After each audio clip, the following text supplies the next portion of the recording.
Hi കൊച്ചുകൂട്ടുകാരെ, നിങ്ങൾക്ക് സുഖം തന്നെയല്ലേ? നിങ്ങൾക്ക് കഥ പറഞ്ഞു തരുവാൻ ഞാൻ വീണ്ടും വന്നിട്ടുണ്ടേ.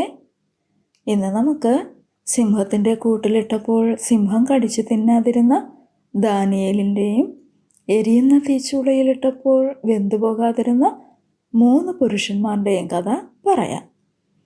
ഒരിക്കൽ ബാബേൽ എന്ന രാജ്യത്തിൽ നീചനായ ഒരു രാജാവ് ജീവിച്ചിരുന്നു. ഈ രാജാവ് യെരുശലേം എന്ന രാജ്യത്തിൽ പോയി അവിടെയുള്ള ആളുകളെ അടിമകളാക്കി രാജാവിൻ്റെ ദേശമായ ബാബേൽ രാജ്യത്തിൽ കൊണ്ടുവന്നു.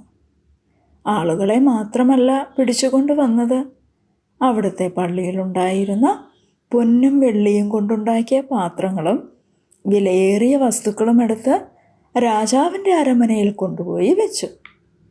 പിന്നെ അവിടെയുള്ള സുന്ദരന്മാരായ 4 ബാലന്മാരെ രാജാവിൻ്റെ കൊട്ടാരത്തിൽ കൊണ്ടുപോയി താമസിപ്പിച്ചു. എന്നിട്ട് രാജാവ് എന്തു ചെയ്തെന്നോ? ഈ സുന്ദരന്മാരായ ബാലന്മാർക്ക് രാജാവ് കഴിക്കുന്ന ആഹാരവും ഇഷ്ടവസ്തുക്കളും കൊടുത്തു. എന്നാൽ ഈ ബാലന്മാർ രാജാവ് കൊടുത്ത ആഹാരം കഴിക്കാതെ സാധാരണ ആഹാരവും പച്ചവെള്ളവും മാത്രം കുടിച്ചു. ഈ 4 ബാലന്മാർക്കും രാജാവ് പുതിയ പേരിടുകയും ആ രാജ്യത്തിലെ ഭാഷ പഠിപ്പിക്കുകയും ചെയ്തു. കുറേ വർഷങ്ങൾ കഴിഞ്ഞപ്പോൾ ഈ 4 ബാലന്മാരും വളർന്ന് വലുതായി.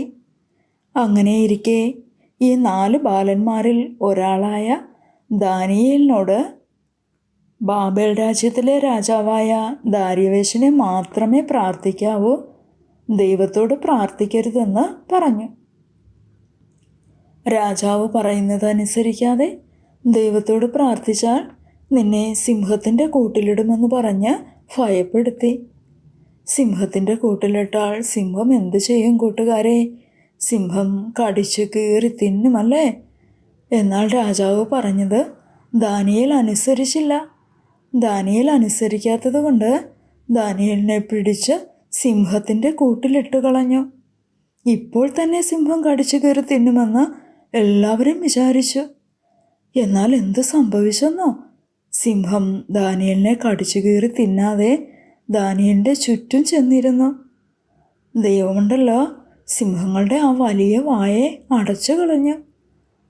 അങ്ങനെ ദൈവം ദാനിയേലിനെ സിംഹത്തിൻ്റെ വായിൽ നിന്നും രക്ഷിച്ചു. പിന്നെ ഒരിക്കൽ രാജാവ് സ്വർണം കൊണ്ട് ഒരു വലിയ ബിംബമുണ്ടാക്കി. എന്നിട്ട് മറ്റു 3 പുരുഷന്മാരായ ശദ്രക്കിനോടും മേശക്കിനോടും അബേദ്നെഗോവിനോടും പറഞ്ഞു, നിങ്ങൾ ഈ ഉണ്ടാക്കി നിർത്തിയിരിക്കുന്ന സ്വർണ്ണ ബിംബത്തെ മാത്രമേ നമസ്കരിച്ച് പ്രാർത്ഥിക്കാവൂ, അല്ലെങ്കിൽ നിങ്ങളെ പിടിച്ചു കെട്ടി എരിയുന്ന തീച്ചൂളയിലിട്ട് കളയുമെന്ന് പറഞ്ഞ് പേടിപ്പിച്ചു.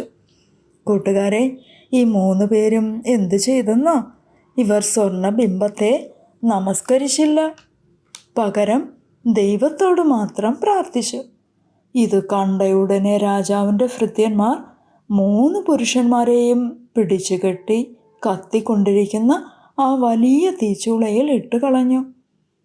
ഇവരെ ഇട്ട് കളയുവാൻ കൊണ്ടുപോയവരെ ഉണ്ടല്ലോ, തീ വിഴുങ്ങിക്കളഞ്ഞു. എന്നാൽ തീയിലിട്ട ഈ 3 പേരും തീയിൽ കൂടെ അങ്ങോട്ടും ഇങ്ങോട്ടും നടക്കുന്ന കാഴ്ചയാണ് രാജാവും ഭൃത്യന്മാരും കണ്ടത്.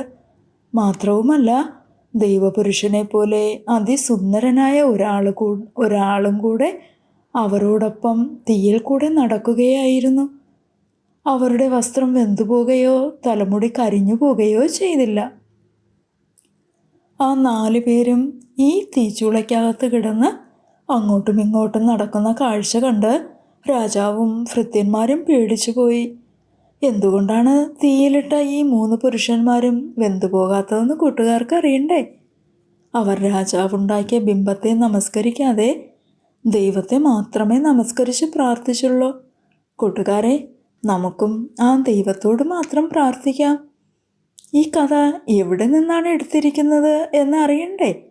ബൈബിളിൽ ദാനിയേൽ എന്ന പേരുള്ള ഒരു പുസ്തകമുണ്ട്. ആ പുസ്തകത്തിൽ നിന്നാണ് എടുത്തിരിക്കുന്നത്. ഈ കഥ കൂട്ടുകാർക്ക് ഇഷ്ടമായോ? എങ്കിൽ ലൈക്ക് ചെയ്യാനും സബ്സ്ക്രൈബ് ചെയ്യാനും മറക്കല്ലേ. ഞാനിടുന്ന പുതിയ പുതിയ കഥകൾ ലഭിക്കുന്നതിന് വേണ്ടി അടുത്ത് കാണുന്ന ആ ബെല്ലൈക്കൻ കൂടെ ഒന്ന് എനേബിൾ ചെയ്യണേ. അടുത്ത കഥയുമായി വീണ്ടും വരുന്നതുവരെ എല്ലാവർക്കും ബൈ.